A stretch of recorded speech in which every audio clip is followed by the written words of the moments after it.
Good afternoon, everyone. A very warm welcome to today's webinar on Contracts Decoded, Building Blocks of Every Legal Document. Thank you all for joining us this afternoon.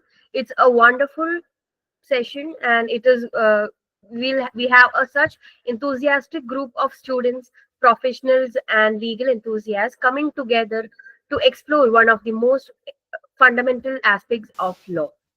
Before we begin, just a few quick announcements. The session is being recorded, so you will be able to revisit the content later. We request everyone to keep their microphones muted during the session to avoid any background noise. If you have any questions at any point, please type them in the chat box. We'll take them up in the Q&A session towards the end. And of course, don't forget, participants who stay with us throughout the session will receive a certificate of participation. Today's topic, contracts decoded. Building blocks of every legal document is something every lawyer, every law student, and business professional must master. Contracts are the backbone of legal system, whether it is a simple employment agreement, a complex shareholder arrangement, or a cross-border commercial deal. Contracts shape rights, obligations, and remedies. But behind every binding contract are a few essential building blocks: structure, clarity, enforceability, and risk management. In today's session, we'll break down these essentials.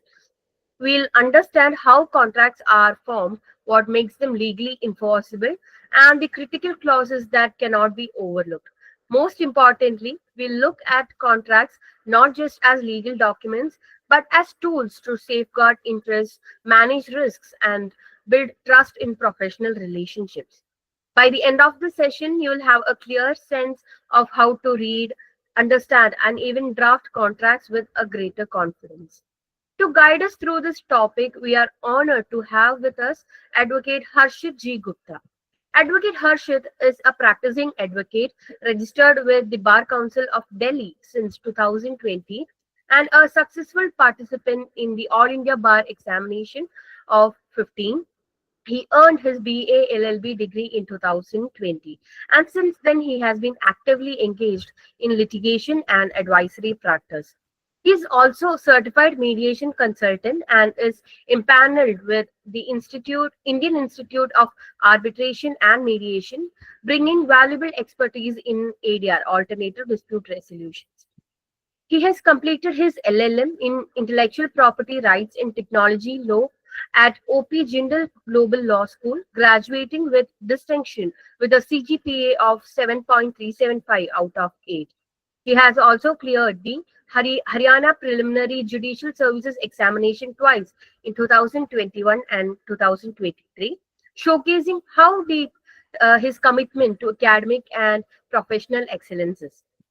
With his rich academic foundation and practical highlights, Advocate Harshit has built a practice focused on intellectual property, mediation, and contractual law.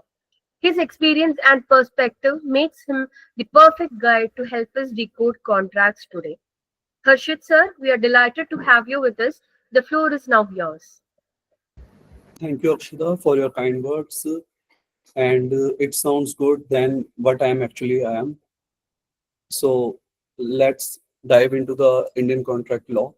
First, contract. Contract is transaction that creates rights and duties between persons who are parties to it. It is a peculiar branch of substantive law, as it only regulates how parties to the contract be governed. So, for better understanding, substantive law is the statute which provides rights and remedy both. So, with the short introduction and the purpose of the contract law, we are going to continue it further. Let me.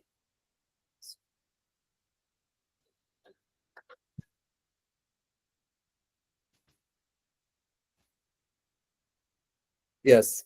Now, before we dive into the webinar subject, firstly, we have to examine the purpose of the webinar in the light of the paucity of the time. So, before we dive deep into the clauses, complexities, and Indian Contract Act, I want to start with a question. Why is it crucial to master the first 75 sections that is called the basic principles of contract. Let me paint a picture for you. Imagine a client. Let's call him Mr. Rohan. Rushes into your office. He is distressed. He is saying, I signed a contract to supply 1,000 units of a specific raw material to a factory. The contract is clear. But last week, the government announced a immediate and total ban on the export of that very material. I cannot supply it. Now the factory is suing me for breach of contract and demanding massive compensation for their production losses. Now, what is the immediate gut reaction? What does the common sense view tell us? Anyone? I want active participation from all of you.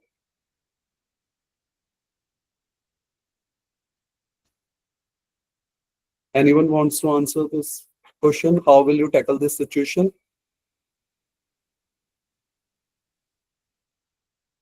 Let me take the further initiative. Person aware of basic principles look into it. The person who is unaware, firstly, there is a signed agreement and Mr. Rohan has failed to perform his part. Now, it is a clear breach of contract. Rohan, you must pay a compensation. This is, however, led you to the degradation of your practice too, because no one wants to listen the facts which is against him. So, as a litigant, he always wants to listen that what should be in his favor. No, Tushar, Section 74 is not applicable. I am talking about the purpose only right now. So you have to test the contract on the basis of the basic principles. So continuing further, person acquainted with the basic principles of Indian Contract Act 1872. That is the regulating act on contracts in India. A potential legal puzzle is there. A set of facts are to be tested on the premises of basic principles. Yes, Ariba Ali, section 10 and 11. Though there are also other statutes we have to examine, because contract law is to be read in supplemented with other statutes too. The Indian Registration Act, if it is an article of association, then it is a Companies Act 2013. So, continuing further. A potential legal puzzle is there, a set of facts to be tested. So, first step is, let's not jump to the breach. Let's first test the situation against the foundational principles laid down in section 1 to 75 of the Act. This is the power I want to have in you. So, instead of forming an immediate conclusion, you will start asking the following questions to yourself. So, when Rohan presents his problem, you don't say you have to pay. Instead, you start thinking, was it a valid contract to begin with? Let's assume yes, it met all the criteria of Section 10. Section 10, it talks about when agreements are contracts. We will further examine this provision in this seminar only. But what happened after the contract was made? This is the key. Your mind immediately goes to Section 56, the doctrine of frustration or supervening impossibility. You ask these critical questions based on Section 56. Has the performance of contract become impossible or unlawful due to an unforeseen that was not the fault of the promisor, Rohan? The answer is yes. The government ban, the supervening event has occurred. Therefore, the performance of the contract becomes impossible. And here it makes an impactful difference between the person who is unaware of basic principles of law and who is aware of basic principles of law. From breach to void, and this single principle changes everything. Look at the two vastly different outcomes. This is the power of knowing the basics. So, the purpose of our webinar today is exactly this. It is to arm you with the foundational lens, to move you from untrained eye to the trained eye. We will decode these first principles so that when someone comes to you with a problem, you don't just see the problem, you see the solution hidden within the law. That is the true significance of mastering of basics. Let's say basic terms used in Indian Contract Act are proposal. In comparatively sense, we have to take it proposal. Proposal is also called offer in English law. So many times you come across the situation where the person came to you says it's an offer.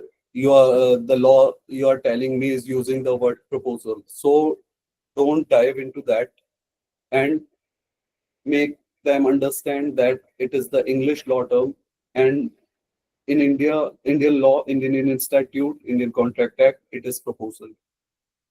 Secondly, acceptance. Third, promisor, promisee, consideration, agreement, void, voidable agreement, contract, and revocation. Let's start one by one to analyze it. Section 2. Everyone have Bare Act, I expect. So, what is proposal? Proposal is the willingness of any person. Willingness in the term he's determined. He has an intention to perform his part. He want to do something for the other person. So, what the provision says. One person signifies to another his willingness to do or to abstain with a view to obtaining the assent of that other to act or abstinence. He is said to make a proposal. So, here's the essentials of this proposal. Person signifies you have to constitute as an communication. Secondly, what he signifies his willingness to do or to abstain, wants to act or omit to do omit for another person with a view to obtaining the assent. What is the purpose of the proposal? Purpose of the proposal is to obtain the assent of the other person. Then when the significance is done, it is called the proposal. Whether the proposal is made to a particular person or it can be made to any other person. So the answer is in the question. When we scrutinize the clause B of the definition clause, when the person to whom the proposal is made, minded, to whom they uses the term to whom, person to whom, means here the proposal is made to a particular person, made to signifies his assent thereto, means the person to whom the proposal is made is only obliged to give the assent to that proposal and no other person can. So how anyone of you know had the carbolic carbon smoke case? In that case, the facts of the case are one company, pharmaceutical company, has yes invitation to offer. That in that case, the company has taken an instance that we have uh, we have made a proposal to you to all our consumers that who will buy the immunization tablets. He will we will give them we will give them certain amount of a consideration if the infection cannot be treated. Then in such case, when the consumer went to the court, he asked for the compensation because the influenza has not been treated. So the company takes a stance that we have not made it to a particular person, firstly. Secondly, he has not gives his assent, which is necessary in the light of Section 2B. So in that case, let let we have a look on provision of section 8, acceptance by performing conditions. Performing condition is you have to buy a product of the company, and if it will not gives a remedy to you, then you can claim the compensation. The Privy Council, the English court had taken the view that the performance of conditions of a proposal will lead to a acceptance. Thereby, acceptance can be general acceptance too, and acceptance can be made by performing the part of consideration, conditions attached to the proposal. So it can be for a particular person and for general public too. Secondly, who is promisor, who is promisee, the person who is to perform the promise, that is before acceptance. Whenever the proposal is accepted, it becomes acceptance, and when acceptance is there, there is a promise. The person who has to perform the promise is called the promisor, and the person towards whom the promise is to be performed is called the promise. Consideration. Consideration, with the term consideration, what we constitute, it is a promise. But whenever we perish to the definition clause of section 2D, we always construe it as an act, abstinence, or promise. Rather, it is only a promise. So don't get confused about that. It must be at the desire of the promisor. It must not be that uh, I you want to perform this for me, I will do this for you. No, it's never be on the instance of the promisee. It's always on the desire of the promisor, what he wants, because you cannot oblige someone for your acts, and it can be performed by promisor, promisee, or any other person. For this, there is a case law. There is a case law wherein a old person has devolved his property to his nephew to take care of some other lady. Yes, that is the Chinaya versus Ramaiya. In that case, the court has observed that the definition clause has used the term promisee or any other person. So consideration can be on the part of any other person. Here comes another concept, privity, contract of sorry, privy. तो इसमें क्या रहता है कि जो parties होती हैं, everyone is find in English, okay, जो पार्टीज रहती हैं सिर्फ वो स्यू कर सकती हैं according to the privity of contract. But privity of consideration can also be a part of, can sue for the consideration. Promisor can be sued by privity of the person who has paid the consideration. This is that's it about the consideration part. Now, what is agreement? Agreement is defined in article section 2E, wherein it is a promise and every set of promise forming part of consideration for each other. Promise. Whenever there is a promise, there is an agreement. You have to take it as it. And there is a rule of construction of interpretation comes herein. It is to be read in two parts. So clause E is to be read in two parts. Because whenever and is used with the two different words and the concepts, then it is to be read in the light of different parts. So, how it can be read? Every promise forming the consideration for each other is an agreement. Second part we have to read is every set of promise forming the consideration for each other is an agreement. It is a rule of interpretation that comes here. Now, what is contract? Whenever contract is enforceable agreement. Whenever is agreement is enforceable by a law, it is contract. So for enforceable contract, there must be certain conditions that must be fulfilled.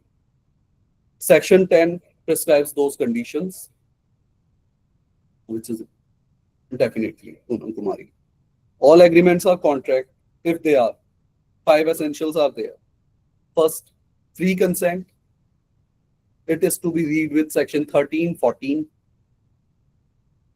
Secondly, competent parties. That is to be read with section 11 and 12.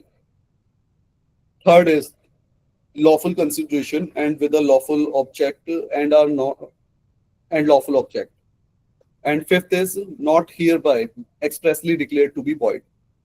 So every term is clear except the fifth one, expressly declared to be void. There are some statutes that prescribe that certain persons are not open all agreements are contract. Though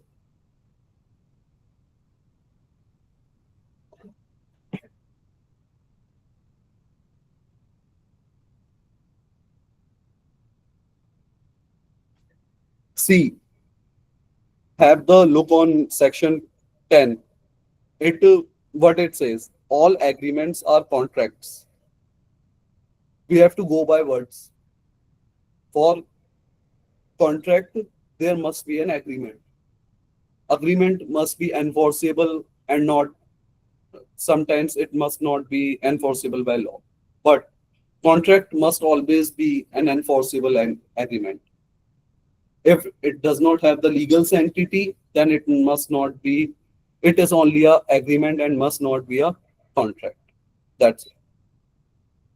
For the fifth essential, hereby expressly declared to be void. Expressly declared to be void. See, uh, for instance, I am interlinking some other laws too, as in Indian Bank IBC bankruptcy code. The contract with a person who is declared to be an insolvent is referred to be void. Yes, void agreements 26 to 30.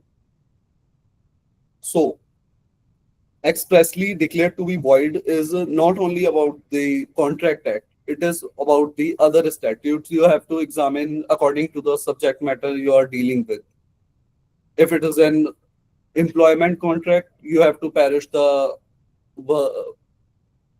section 27, section 27 of the Indian Contract Act. And if it be a Companies Act related, then you have to examine the Companies Act, mostly in the cases of articles of association, memorandum of association. In that too, you have to refer with the basic principles of contract. You have to refer the particular statute too. Now we have to move on. Void agreements. Void agreements that are not enforceable by law. They are not enforceable by law, and there is a list of void agreements contained herein is from 20 where there is no consideration. General rule is there. Where there is no consideration, the contract is void. An agreement is void. 26 to 30 declares that such agreements are void. Section number 24, where there is unlawful in parts in consideration, then also it is a void contract. Void contract is the, so along with definitions. Yes, definitely, we are going to deal with that.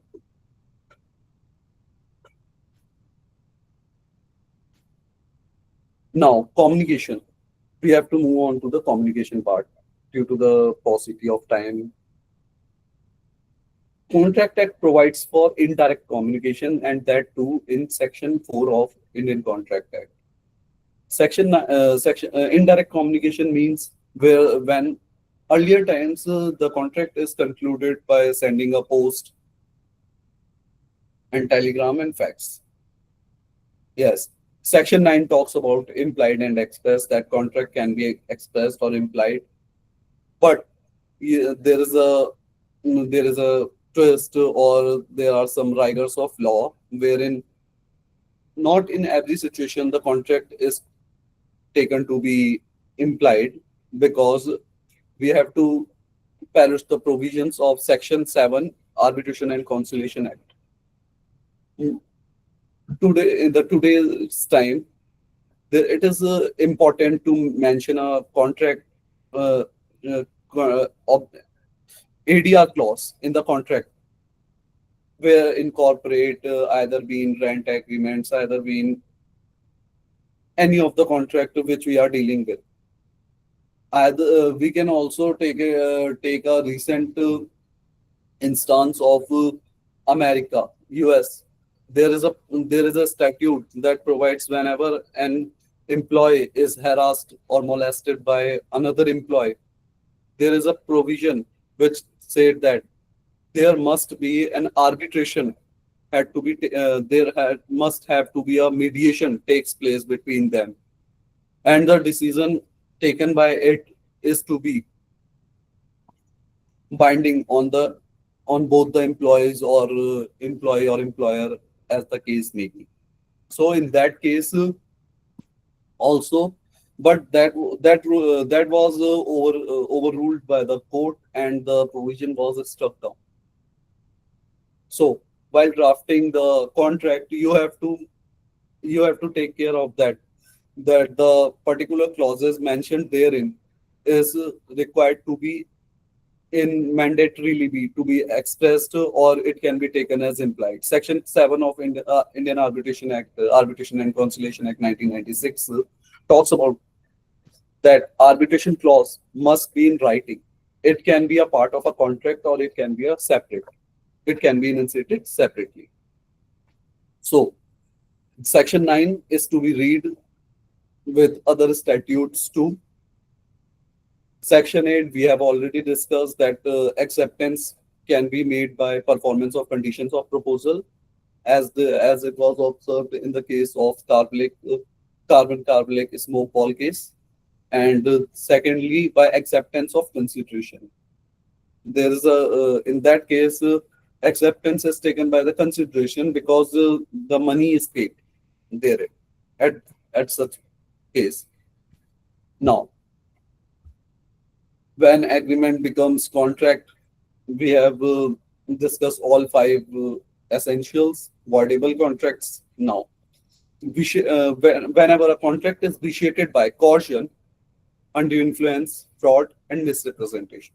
Coercion. Coercion is not different than threatening someone to enter into a contract. There is an illustration used in the coercion part, that a person compels other to enter into a contract. If he does not do, then he will commit a suicide.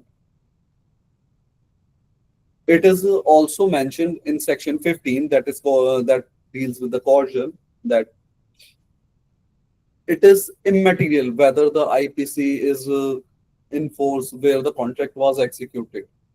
If the subject is comes within the ambit of the contract law, then coercion is there. After that, undue influence. Undue influence, बहुत clear है इससे. Undue influence, bargaining power, parties in a position to dominate the will of the other. It in the provision itself, there are two instances mentioned where there is an apparent authority. Apparent authority. What does the apparent authority means? Apparent authority means, let us take the example of employer and employee. Employee is never in the position of having a negotiation regarding any terms of the contract. most of the times. So if any contract is executed between the employer and employee, there must be a some undue influence be there. Yes, boss employee relation, father son relation, when son is completed just attained the age of majority, because if father goes to the age of above 60, then father is not apparently stronger than the child. So apparent authority is also there, that is undue influence. There are five instances of given in fraud. Fraud can be done by five ways. Number one, suppressio berry. There is an active concealment of a relevant fact, necessary fact. If such misrepresentation or concealment is not done, then the person who has entered the contract will never come, will not enter the contract if that concealment was not done. Sup, suppressio false, wherein the false I vary, wherein the false suggestion is given by some person who is well versed with the situation, and if another person has no, then he will not enter the contract. Third, any act which is deemed by the contract law to be a one mode of the fraud, that also a promise made without intention of performing it. Here comes how practice is going nowadays. See, there is a case law named Dilip Singh versus the state of Bihar. It is a case wherein the prosecution, where the complainant has pleaded that the person has have intercourse with her on the pretext of marriage. So in that case, the court observed that whenever the promise is with made with intention to marry, or the intercourse is had with the intention to marry, then it cannot be treated as a fraud. It can be treated in civil law. It is a breach of contract, not rather not in prosecuted in rape law, section 69 of PNS. It is a recent law, and the case law I'm talking about is 2005. It is a separate offense in PS. Yes, now it is a separate offense, but you can go for a breach of contract too as a civil remedy in that situation. And now, recent times, the court is dealing with that too. You have also heard about the term that wherein the Supreme Court has reiterating that do not give a civil case a color of a criminal case too. So in these four cases, coercion, undue influence, fraud, misrepresentation. Whenever these elements are there, contract is said to be vitiated, and it is a voidable contract. And voidable contract means the contract is enforceable on the part of one party and not on the part of other party. The person who has been affected by the element of coercion, undue influence, fraud, or misrepresentation, he is in a position to sign the contract or wants to have the contract performed. That is the voidable contract. Voidable contract is enforceable, but on the part of one party with whom uh, the consent is vitiated. Coercion, undue influence, fraud, misrepresentation. Secondly, we have already discussed the void agreements. In the case of void agreements, mistake of both parties, if there, then the the agreement is said to be void. However, if Mori BB case. Mori BB case is there, but we are dealing in different context. It cannot be included in mistake because the Mahajan in the Mori BB case has the knowledge thereby, and the contract is void due to the competency of the parties. He knows the age of the minor. Now, where we are at a mistake of both parties. Where there is mistake of both parties as to facts, then it is a void agreement. Secondly, mistake of law. Mistake of law, and that law which is not in force in India. If that law is in force in India, then it cannot be considered to be a mistake of law or cannot be taken as a mistake of fact. In such case, mistake of law is acceptable in Indian Contract Act if that law in regard to which the mistake is there is not in force in India. For instance, limitation law of another country, then the agreement is void. No consideration in such case, restraint of marriage, restraint of trade, restraint of marriage. Restraint of marriage is where the particular person is restrained from marrying, and not we cannot include that situation where one person said, if you not marry me, if you marry this whole world you can marry, but not to this woman or this man. It is not that situation. It is restraint of marriage in relation to Gauri. You are not getting the point. Ignorance of law, mistake of law, mistake of law. If the law is in force in India, then it is not to be treated as void agreement. It is a valid. However, if that law, which is in regard to which the mistake is there, is not in force in India, that is not in force in India, वो India में लागू नहीं है, तो हम लोग उसे void मानेंगे. We will take it as a mistake of fact. Restraint of trade.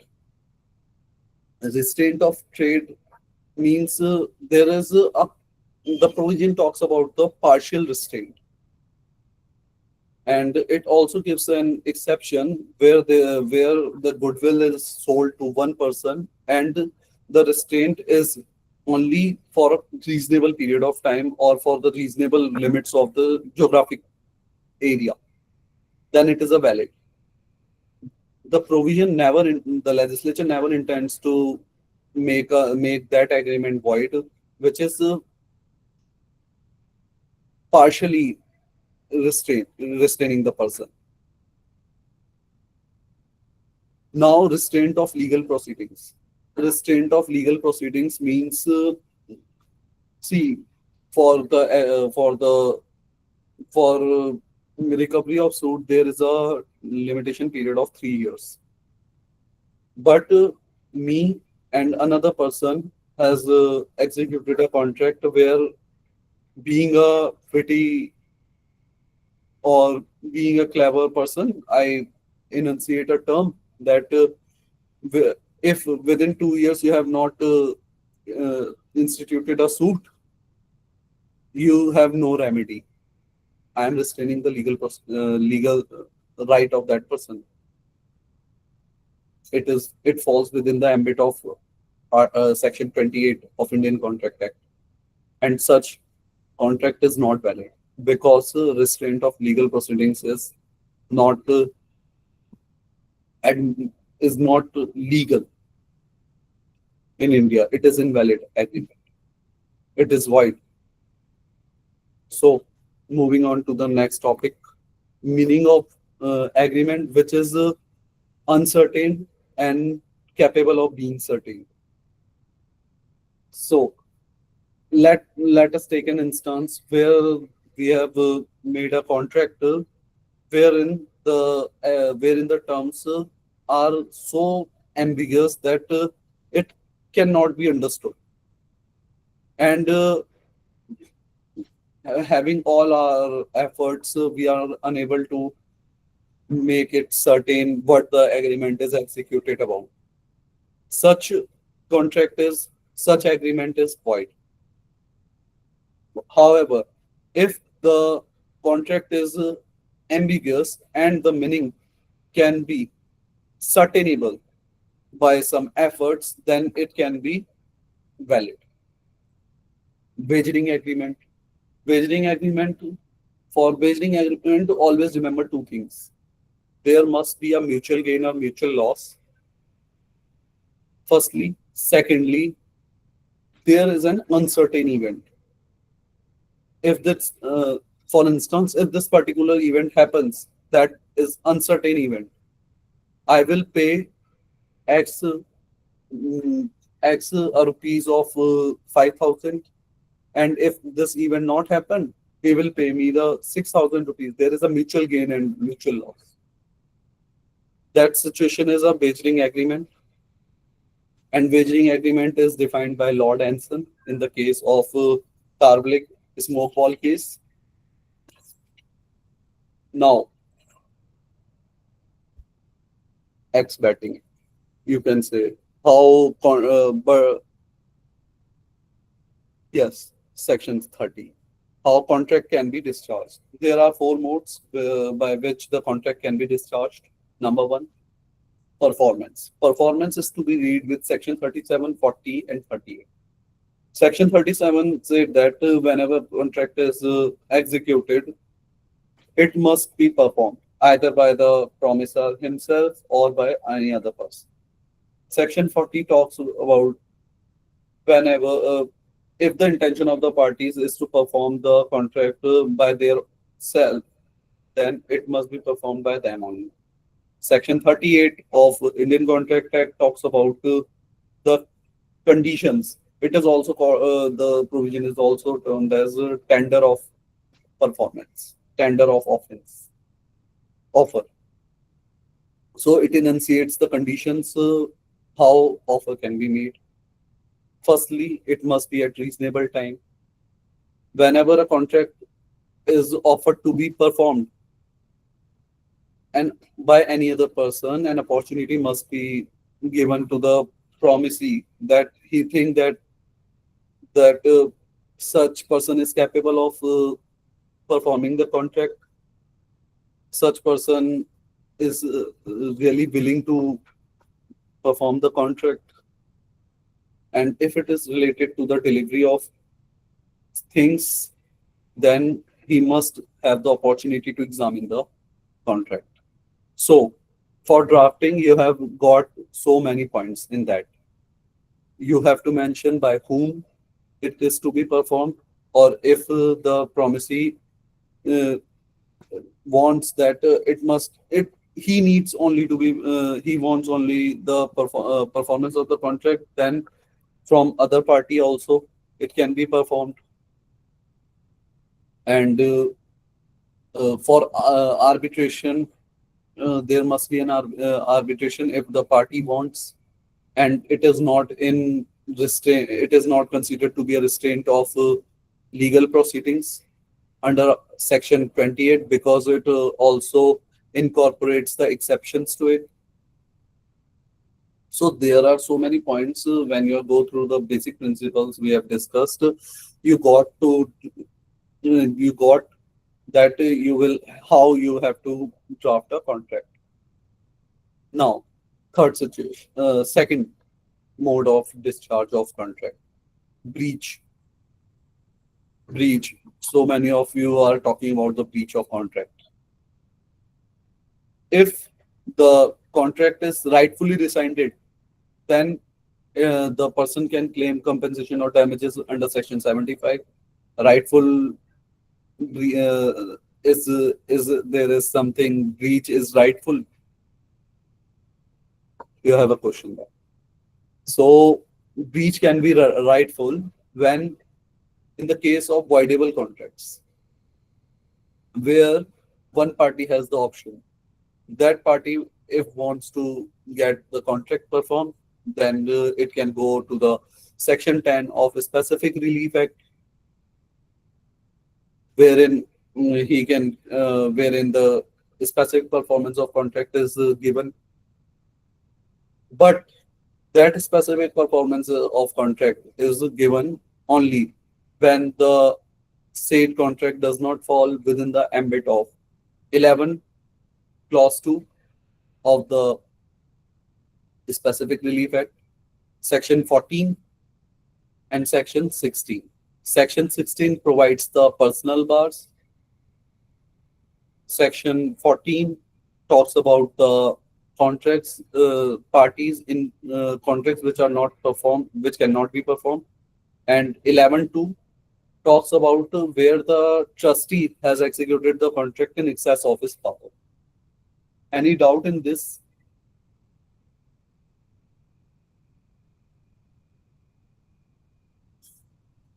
Second, now the breach of contract, otherwise rightful, beside rightful breach, there is otherwise scenario too, where the actual breach has taken place.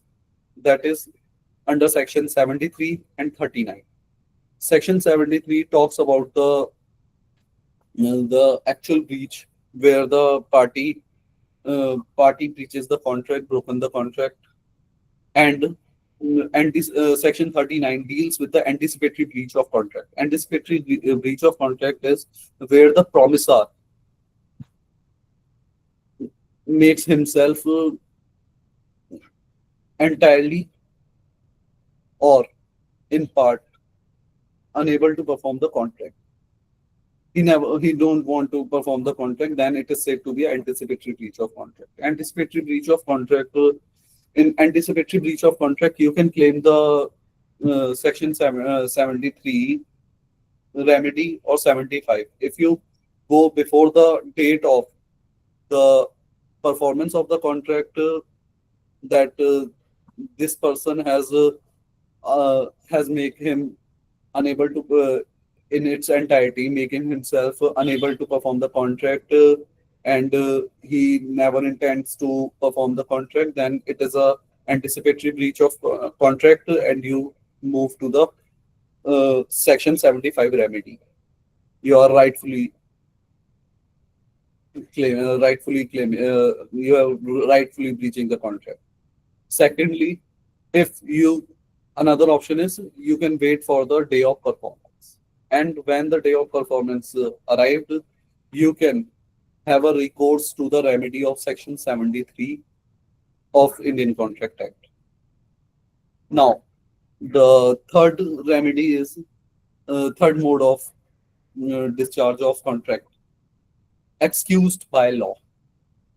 It is the most used provision in the litigation too, because it provides a court remedy. We have discussed the example of Rohan, wherein the government had banned. Section 56 covers legal, legal, and impossible, all types of impossibility therein. So whenever a contract becomes impossible due to practical impossibility or legal impossibility, then it is excused. Then it is said to be excused by law, and the parties the parties can claim what they have paid or put to other person, can claim under section 65, that is restitution of benefits. You can see section 65 of Indian Contract Act, where the party, when contract is become void or discovered to be void, then the party is bound to restore or to make compensation for the person from whom he has received any benefit. Third is rescission. Whenever the party has the right to resign the contract when it is voidable. There are other certain situations where the contract becomes voidable. Now we are going towards another topic, compensation for breach of contract. Till then, if there is any doubt, you can ask in a comment section, chat box.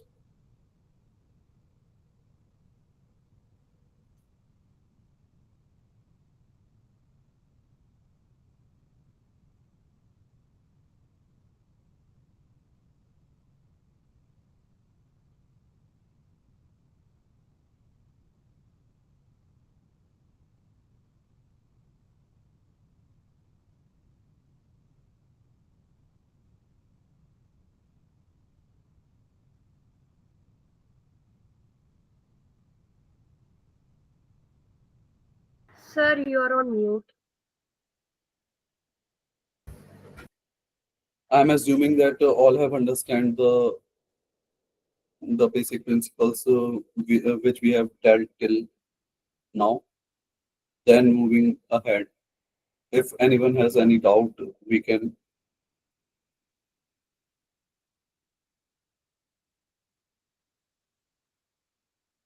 now we are moving towards the compensation for breach of contract.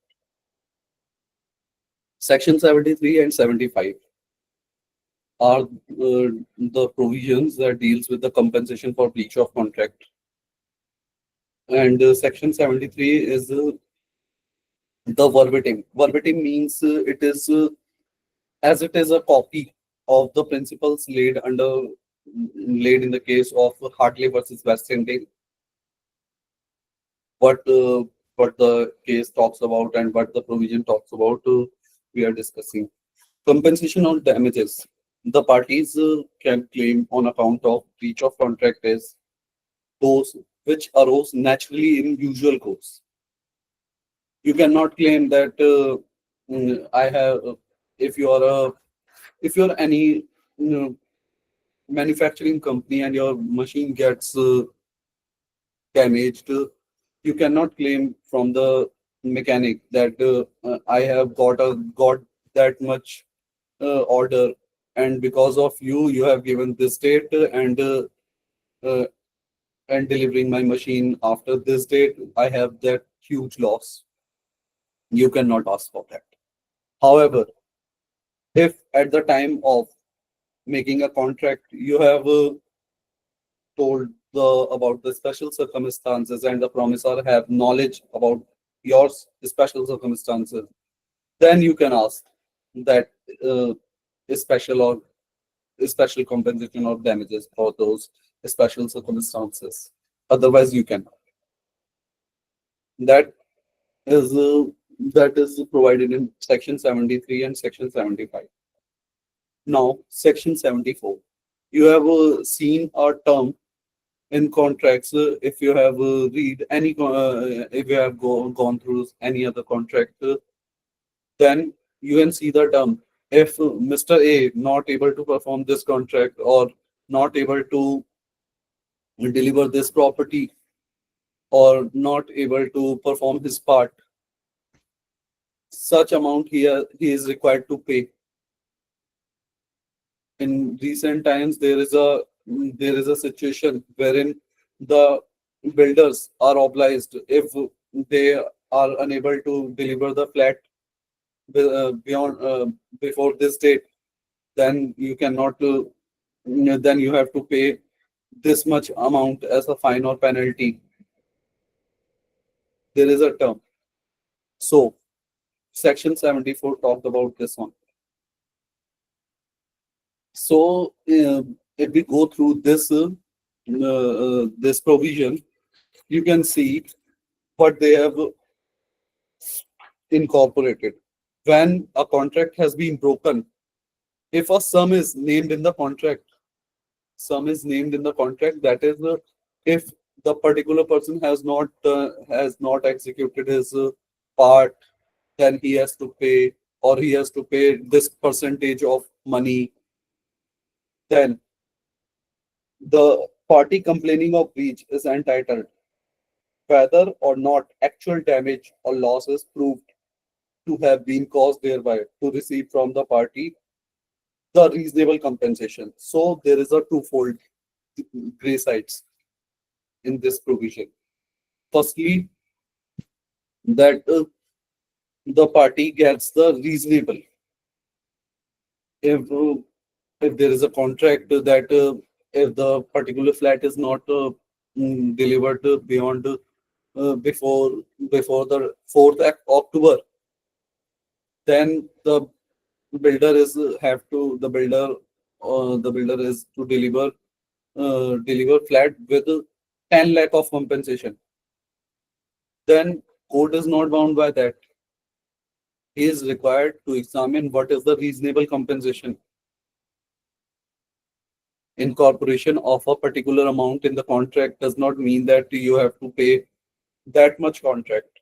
It is talking about the reasonable part. And by going through this provision, you are getting the point that in this according to this provision, you are not obliged to prove the damages oftentimes, but this is not the case. In Kailashnath versus Delhi Development Authority 2015, the Honorable Supreme Court held that where it is possible to prove the damages, you have to prove it. Otherwise, no compensation or damages is provided to you. The damages which are required not to be proved are those which are impossible to be proved, and not those which you can prove, but because of the provision you are not proving it. That is section 74. Now there is a quasi contract concept. Without beating about the bush, I am going to make you understand what are quasi contracts and what are the remedies under which provision you can go for the remedies. Section 68 to 72 talks about the quasi contracts. Quasi contracts are not the contracts which are executed between the parties. They are imposed by the law on the fulfillment of certain conditions. So, therefore, they are not executed by the parties and imposed by the law. Therefore, they are called quasi contracts. Quasi contracts. There are 4 to 5 provisions are there. Section 68 to 72, wherein quasi contracts are dealt with. Firstly, Section 68 talks about where the necessities suited to a particular person's life, either it be a minor or unsound person, and delivered by another person. Then, in such case, he is very within his rights to claim the compensation from such person's property, because you cannot claim any amount from the you cannot claim any amount from the minor, because it has never been the intent of the legislature. You can claim that what you have supplied to the unsound person or the person who was incapable from the estate of that person on. If he is not having the estate, you have no right to get it from anywhere. Second, section 69. Section 69 talks about the situation wherein the one person has paid the amount for the other, but there is a condition that that the person paying that amount is interested in the subject matter. For instance, let us take legal specs as a legal specs organization. Legal specs is running an institute from a certain building, and which they have taken on lease, and certain dues are there on the government for them. So they have executed a lease of 10 years, but their lesser is not paying the dues. So what they are entitled to, they can pay that amount to the government, and they are entitled to get such amount from the owner by virtue of Section 69, because lax speaks lax specs are legal specs are interested in that building from where they are running the institute. Third, third is uh, third is where the person has enjoyed the benefits from the person who knows that he is not performing the promise or any act for the benefit for non-gratuitously, but still they enjoying the performance or take the delivery. For instance, uh, if you have visited any place in CP, there are people who who wipe your mirrors, car mirrors, or make your cars wash. They never intend to do it for free, but you enjoyed it, and you got performed that.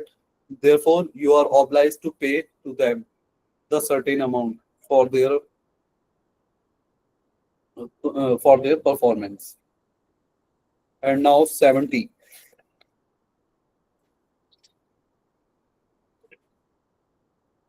we have discussed section 70. Section 71, whenever you find the goods anywhere, you have the responsibility like the bailey bailey Bailey's responsibility is as the person of a ordinary prudence.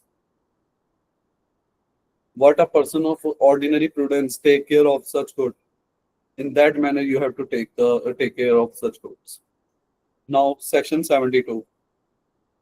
It talks about mistake or coercion. This mistake and coercion is not to be construed as the mistake or coercion we have discussed earlier. This is mistake wherein the money is paid or anything is delivered by coercion or mistake, must repay or return it. For instance, we have taken an example of a ticket checker in a train. You are having a journey in a train, and ticket checker comes to you, but you found that your ticket was not there in your pocket. At that time, you have to pay the fine, because not of because there is a caution. Otherwise, you have to be departed on another station. So when went to you got your destination, you can ask for the money you have paid due to the caution by the TC, ticket checker, by virtue of section 72. Now the basic principles has been ended, and I'm concluding this section, and that's bring us to the end of our session. Decoding the basic principles of law, we started by learning how to shift our perspective from an untrained eye to a trained one, to see just not a problem, but a legal puzzle to be solved with the right tools. So I will leave with this final thought. Think of yourself as architects of legal relations. The foundational principles of the Indian Contract Act 1872 are the steel frame of any structure you build. They provide the essential integrity, strength, and form. Without a solid frame, the most beautiful building will collapse. Therefore, my humble request is this: whenever you draft, review, or advise on a contract always start with the same. That is the foundational principles of the contract. Ensure your agreement is built upon the unshakable foundation of these principles. Only then you should have built upon it with the specific laws, the specialized materials that your subject matter requires. By doing so, you don't create documents, you engineer robust, resilient, and legally sound agreements. Master the foundation, you will master the art of contract law. Thank you all for your time and attention. I would now be happy to open the floor for questions.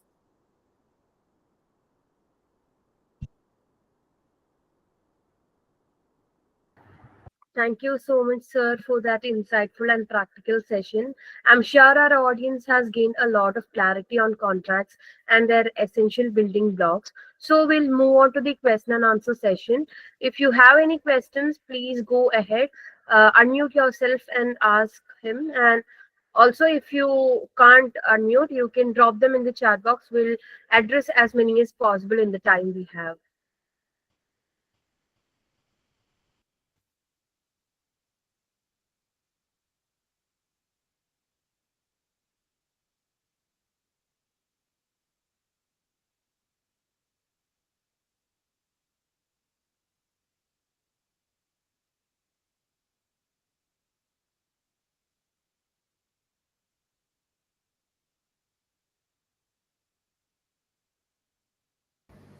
Void agreements are those agreements which are not enforceable. They are lacking the basic essentials of the agreement.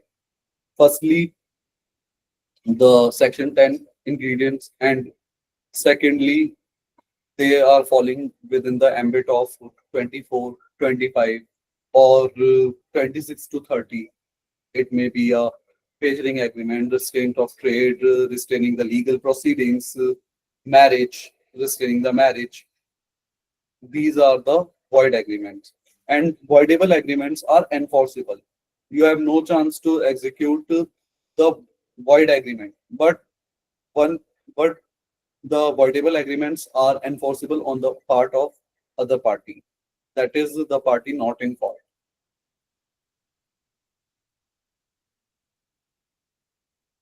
Unlawful giving money for murder is to be read in the light of Section 23. Section 23 deals with the lawful constitution and lawful objects.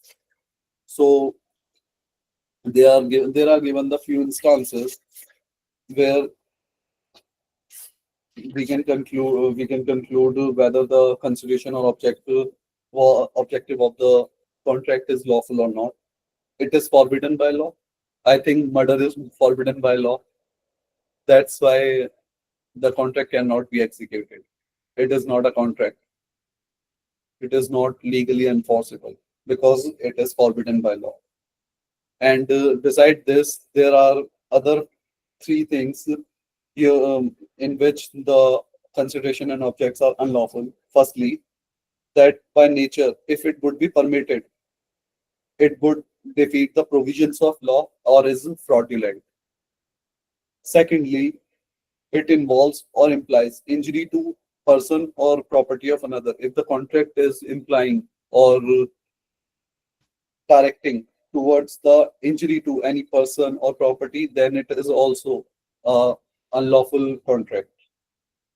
Either and next, the most I can say most limited and most wider provision of this section 23 is the court regards it as immoral or opposed to public policy. Immoral. In Contract Act, immorality means only a sexual immorality. That is held in the case of Gerulal Parekh versus Mahadev Das. Secondly, opposed to public policy. So court in that case has taken a view that the a contract law is very wide in scope. So there is no need to bring other things in the domain of opposed to public policy. Everything falls within the upper provisions thereby. Is it clear? Is it clear? Ariba Ali.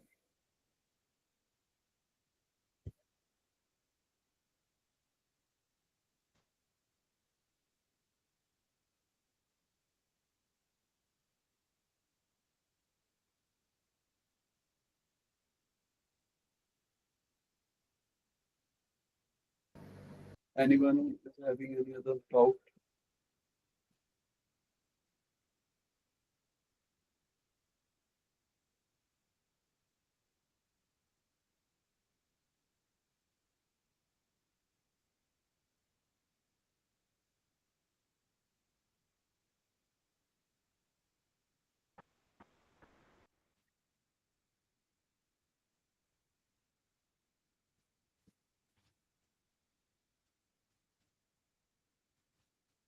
Akshada, I think there are no doubts remaining. Uh, Either they are puzzled to understand the topic, or they sir, there got is a to question up understand. there. The chat box.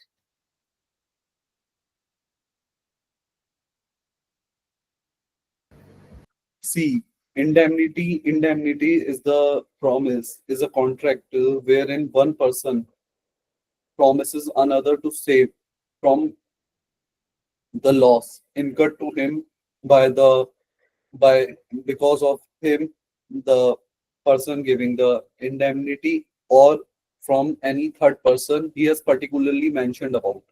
And bailment, in bailment there is a delivery of something for a particular purpose. So there are they are different, like a north and south.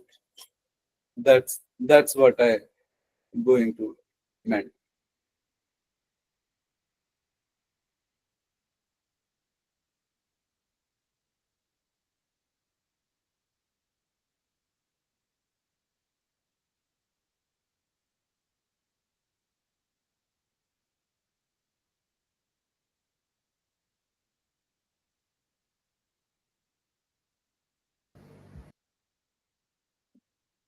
Archita, is it fine that you have got the point? What is the difference between indemnity and bailment?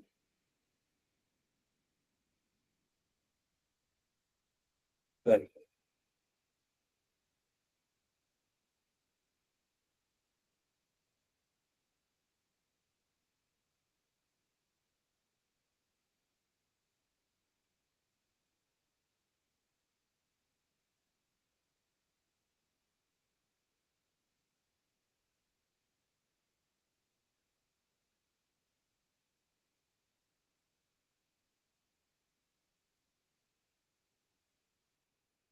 Am I audible? So, if there are no further questions, shall we move on to the concluding part? On behalf of the organizing team and all the participants, I would like to extend our heartfelt thanks to Advocate Harshit G Gupta for taking the time to share his knowledge with us today. Your insights have helped us understand the contracts not just as legal text, but as living instruments of trust, responsibility, and clarity in the professional world. To our audience, thank you for being such an engaged group. We hope this session has given you both academic depth and practical tools you can apply in the career.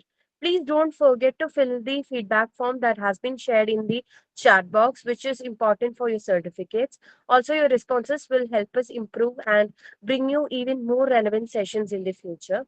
With that, we'll conclude today's webinar. Thank you once again for joining us, and we look forward to welcoming you to all our upcoming events.